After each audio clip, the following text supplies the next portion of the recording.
Hello, welcome to the video. I'm going to be testing Jusant out on my RTX 4090. I did check this game out a little bit on stream, but I thought I'd just do a quick video on it as well. So I'm at 4K here, 3840 by 2160.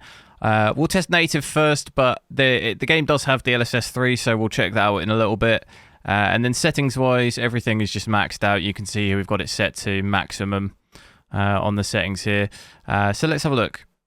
Right, so it's looking like we're getting above 60 indoor here for anything between about 70 FPS and 80 FPS. We'll take a look outside as well. I think we'll probably see the FPS come down a little bit. Seemed like it froze a little bit for me then, or I got stuck. So yeah, dipping down a little bit, still holding above 60. 64, 65. Which is pretty good for Unreal Engine 5 from the games we've seen, that it can even, you know, just above 60 FPS is not really incredibly high frames, but we've seen a lot of Unreal Engine 5 games of recent that haven't even been able to get 60, so I did notice we're a little bit into the story on this game. Further down, closer to the beginning of the game, we had kind of closer to 80 to 90 FPS. It seems to have gone down a little bit up here. But VRAM looks very good, 7.5. Pretty average for Unreal Engine 5. Obviously, we know it doesn't really have huge VRAM consumption.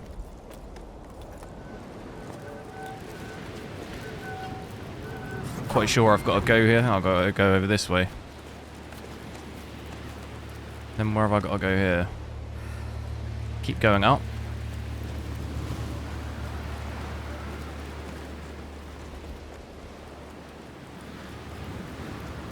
Power consumption on my GPU 2, it actually looks a little bit higher than normal, almost 400 watts. Normally average about 350, so maybe slightly higher than what I'd expect from a game like this. Obviously we do have built-in Lumen and Nanite in Unreal Engine 5. We don't have a setting on this game to be able to switch that off, so it's just permanently on. I know some games give you an option. I know Robocop, we had an option to actually switch that off if we wanted to, which is useful for testing so we can actually see with it off, but unfortunately in this we can't do that.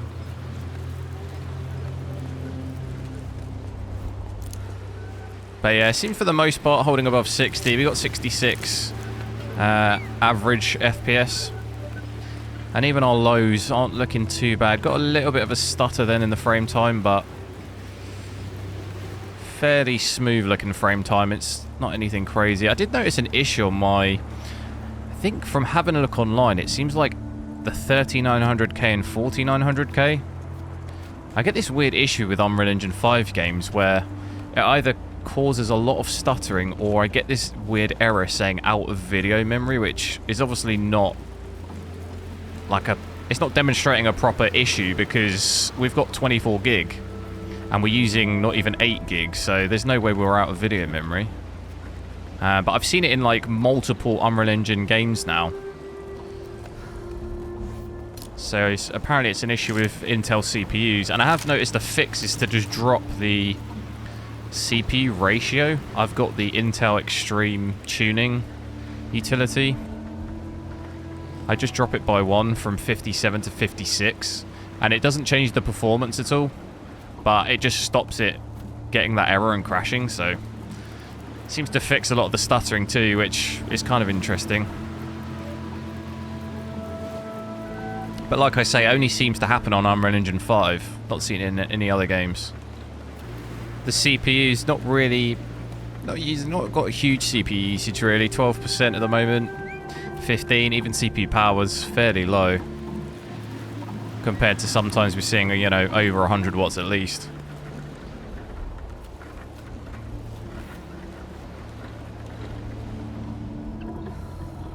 So yeah, overall I think fairly impressed with performance on this. Oh no. Oh my god. Oh my god, that's a long way down.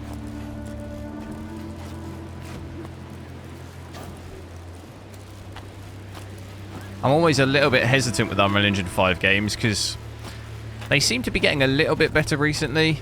The first couple of games we had,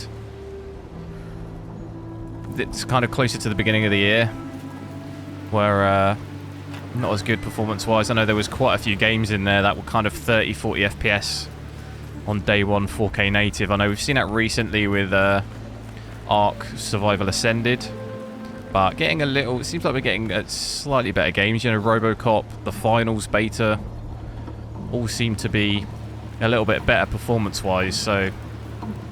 Right, so I'm now going to check out DLSS 3, so we can set that here. I've got the upscaling set to quality, and then we've got frame generation on as well. So we should see quite a big improvement to frames. So yeah, look here. 120 to 130 now, so we've gone from about 60 to 70 to 120, 130. So in the range of doubling, really. I think I've got a jump, have I?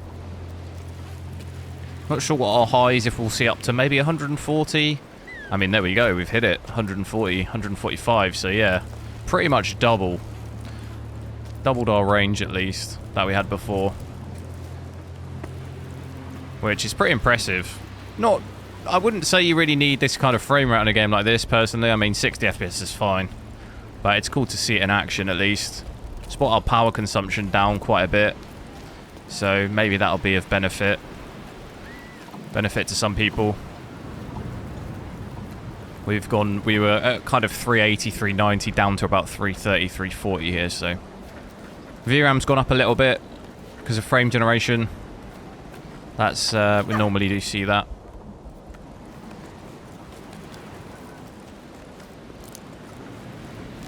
And seeing GPU usage maybe dropping a little bit, 94%. So going a little bit.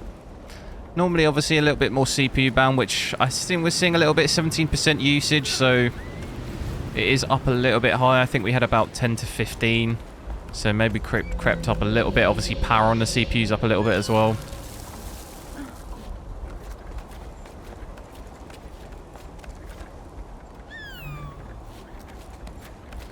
It's good we're getting DLSS 3 in a lot of Unreal Engine 5 games straight away as well, which is good. So yeah, it looks to me like it's pretty much doubled our frames. So we've gone from 60, 70 to 120, 140 in that region. Almost, well, sometimes as high as even 150, I think we saw. And then inside here, what's that looking like? Pretty much staying the same. There are some dips. You can see that in the lows, but overall pretty nice. Pretty nice boost of frames by switching DLSS 3 on. And obviously, I'm not getting any ghosting or anything like that in this either. I wouldn't really expect to be getting it in a game like this. I know in some games, Cyberpunk and stuff get pretty bad ghosting, but doesn't seem to really be a problem in this.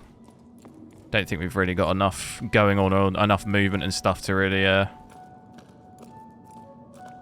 cause that problem.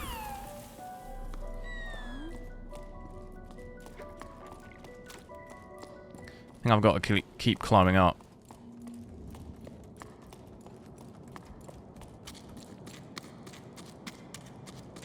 But graphically, I don't know, I quite like this art style. It's kind of cool. It'd be a cool game to check out on Steam Deck as well. It almost feels like it's designed for kind of handhelds, really. It's like that type of game.